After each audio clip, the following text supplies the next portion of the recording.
My name is Bob Cantu. I was born in Los Angeles and I grew up in the San Gabriel Valley. My first experiences in downtown Los Angeles were when I was really young. My parents' first house was somewhere on Temple, so they had a connection with downtown for a long time. My parents would take us to Johnny's Shrimp Boat, and it was a big deal to us. We'd have shrimp and rice and beans, and we looked forward to it like every weekend. I remember when it closed, we were so bummed. We stopped coming to downtown for those types of weekends. But I have clear recollections of downtown and Broadway when all the theaters were still open. And what you see in those 70s movies that include downtown, that's how I actually remember them. At that time, I think I still lived with my parents in Rosemead. I was probably 18 or 19. Trekking out to downtown was something that my parents would rather I didn't do at night, but of course we did it anyway. Downtown then was a much sketchier place. The rite of passage was getting your back window broken, which I did, and most of my friends had a window broken on their car. Al's Bar quickly became one of my favorite spots to see shows. I remember the airplane hanging on the side of the building, the very eye-catching thing, the first thing that you see when you go in. A lot of my favorite bands played here all the time.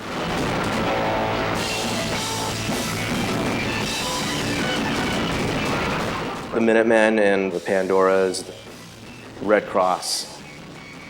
There was a whole club circuit then. Hollywood had the most clubs then, the Gaslight, the Shamrock, Raji's, and then the downtown scene, Al's Bar, pretty much dominated it. There were nights where you could hit all of those places in one night. The 80s and early 90s. The longest nights ever. You could see 5 shows a night. I'm not exaggerating. You could do so much in one evening. Later on in the 80s, I started writing for Flipside. We were all about having fun then. People in the fanzine community, because there were a bunch of people who participated in that way. You know, we photographed and wrote about the music that we saw. We had a great time doing it in all the ways that you can have a great time doing it, you know, when you think about the 80s and the 90s. It seemed like a natural extension. I started taking photographs of bands just because I thought it was such a cool thing. I felt like it needed to be documented. There were a lot of bands around that I thought looked interesting. Some bands that were dressing up and some bands that just had, you know, style. Al Flipside, the founder of Flipside, had seen me at so many shows taking pictures. One day he hit me up for some pictures of the Lunatics, and that was my introduction into doing actual articles. I did many photo shoots in the downtown area around Al's Bar, in Al's Bar. I interviewed many bands in the patio. The very first show I ever did at Al's Bar was a birthday show for myself, and I think I did birthday shows at just about every venue that was around at the time. Might have been a goal of mine too, to do that. But having done the show at Al's Bar, it was so easy to do that I did more of them. I'd made friends with so many bands that were out of town. In those days, and I think even now, it's hard for an out-of-town band that no one's ever heard of to get booked unless you have friends.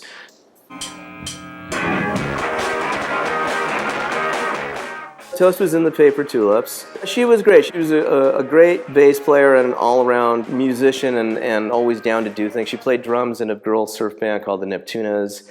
Was just a great supporter of artists and the scene in general. She had a lot of energy, and if you mentioned that, I want to do this, she would push you until you actually committed to doing something. Like if you said, well, I'm thinking about doing some weird kind of cover band, she would push you until you actually did it. She had that kind of energy. I had begun writing for other periodicals. I wrote for BAM magazine, I wrote for New Times Los Angeles, the LA Weekly and the OC Weekly. That I could put these shows together kind of clandestinely and then write about them. They would get the pick of the night in a periodical, which always helped. We couldn't afford to give a guarantee to a huge headliner, so I'd just get the out-of-town band and the best of the local bands that were my friends and could do it, and it would kick it up a notch if it was written in a weekly paper.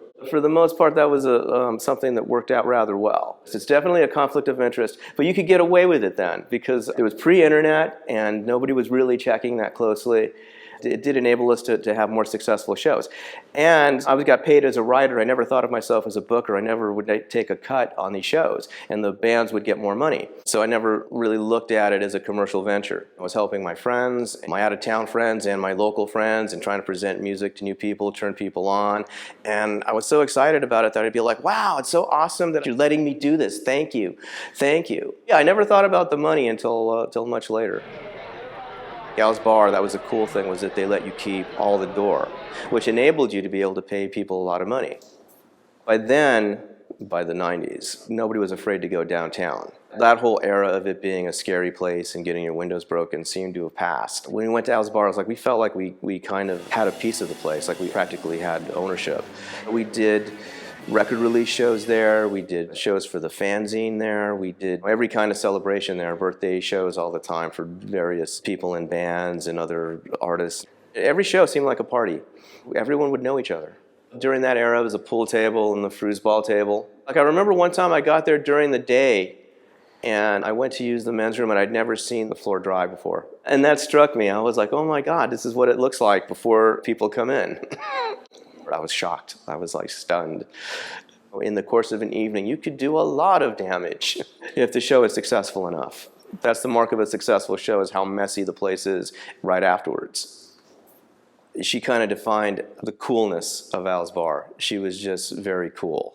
The way she presented herself, she had a really smoky voice, sounded perfect for a bartender. Very cool chick. And I'll never forget, there was one time I did a show with an all-girl Albuquerque band called the Eyeliners.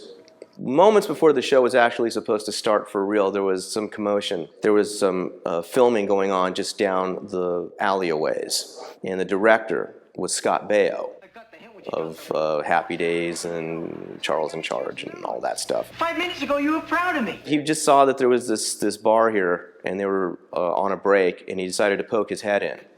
And it caused quite a commotion. The girls in the Eyeliners all got their photos taken with him. And Stacy went up to him and said, "I masturbated to your picture when I was a teenager." It was a great icebreaker because honestly, when he walked in, it was kind of surreal. You know, there's Chachi walking into Al's Bar. But once she had done that, it made it a lot easier. That's when people felt like it was okay to ask for your photograph with him, because that seemed much less than what she had revealed, you know. People floated in and out working at Al's Bar. It just seemed to attract characters. Definitely it gave the place personality. They had a bit of free hand in how things were done. I don't think things were scrutinized quite as much as there are at other places. Not that I'm saying that every place should be that way. But for that place and time, yeah, it did create synergy. You know, you felt like you were doing something when you were there. You were part of something. So that's very difficult to recreate. That was definitely like a training ground for me. I walked away knowing a lot about how to put a show together. Basically, coming across every type of problem that you can have at one point or another was something I had to confront at some of these early shows I'd done at Al's. Years later, when I decided to do this booking and promotion thing as a vocation, I owe a lot to the things that I learned at that level. In those old downtown days, it was a lot more extreme. Bands fighting each other, two bands trying to load their own gear at the same time so they could take the stage. You learn how to not to lose your head in circumstances like that. It was an awesome show going on, and every single person was watching the band in the band room, and I was so excited I forgot my beer. I went back to get my beer from the patio, and there was a girl giving a guy a blowjob right there in the patio because everybody else had left to see this band. That to me, it was like, wow, this place is just off the rails. I had a friend or two that lived in the hotel. I got a sense of the size of the rooms and the goings-on. I'd hear about people that, you know, committed suicide and so forth. Some of the people seemed eccentric. This bohemian lifestyle type thing was what people were aiming for. Some of the other things that went along with it were less romantic. Yeah, general debauchery, drug addictions, having a loud punk rock show happening beneath your feet several nights a week. There was a period of time when I needed a place to live, and I think I knew somebody that was still living in the American Hotel who told me there might be a vacancy. That place was usually pretty full, and it was at a time when that really wasn't what my preference would have been. There was a time prior to that where it seemed like a lot of fun. People in bands would love to live there because then you'd have enough money to go on tour. It was affordable enough to live. You could quit your job for a little while and focus on doing your art. Those were the periods of times where it sounded like it was a lot of fun and it would be cool, and I would have liked to have been one of those people. But then, you know, at a certain point, it just no longer seemed that attractive to me. So I never really pursued it much further, as it was like a plan B or a plan C. Word got around, we called all our friends, and we all went there to celebrate the last evening of Al's Bar. Remember that time that you guys welded on stage? Oh yeah, that's what I was talking about. Our guitars playing. The Black Widows just showed up in their outfits. They wear all black with black stockings over their heads and sunglasses underneath so that they look like bugs. They set up in the back room and just played there and were, I believe, the very last band to play a note in Al's Bar.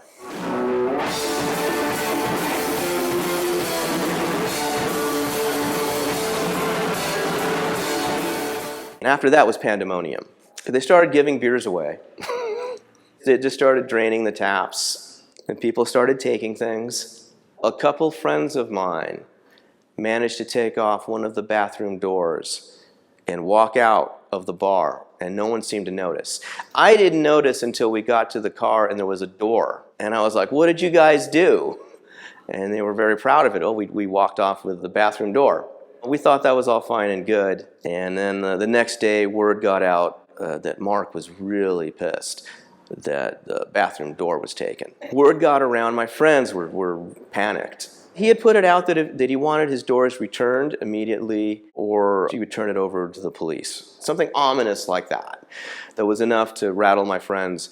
And he'd also put it out there if the door was returned, it could be returned, no questions asked. And when my friends did return the door, they left it inside the bar, and whoever was working there during the day said, "Hey, Mark, we got the bathroom door back." He looked over it and he said, "Wrong one, that's not the one I wanted." Apparently both doors had been taken. The door to the men's room was the one my friends had taken, and he didn't really care about that one. He cared about the one that was on the ladies' room because there was a painting on it that was very valuable. But my friends did give back that men's room door. I remember when we left being stunned at how late we were getting home. But at the same time, we felt like it needed to be done. We had to say goodbye to Al's Bar in that way. There would be a void in the underground music scene in LA. For the generation of bands that were coming up, not knowing a place like Al's, that would color their perceptions of what being in a band was. I had suggested to my editor at the New Times that we do a piece on Al's Bar. As a writer, when something like that happens and you're that close to it, you sort of can't not do it. And when I suggested it, it was kind of a hard sell because there was a little bit of indifference there. And so I sold it on this basis, like the CBGBs of LA is closing. Nirvana had played there and Sonic Youth had played there. And as a venue, that's really not what people so much remember it as. In CBGBs, as far as the world is concerned, nobody but Blondie and the Ramones ever played there, But for Al's Bar, it's like people would be surprised if you told them these other famous bands played there. So it really wasn't like the CBGBs of LA. It was something more than that. Cut.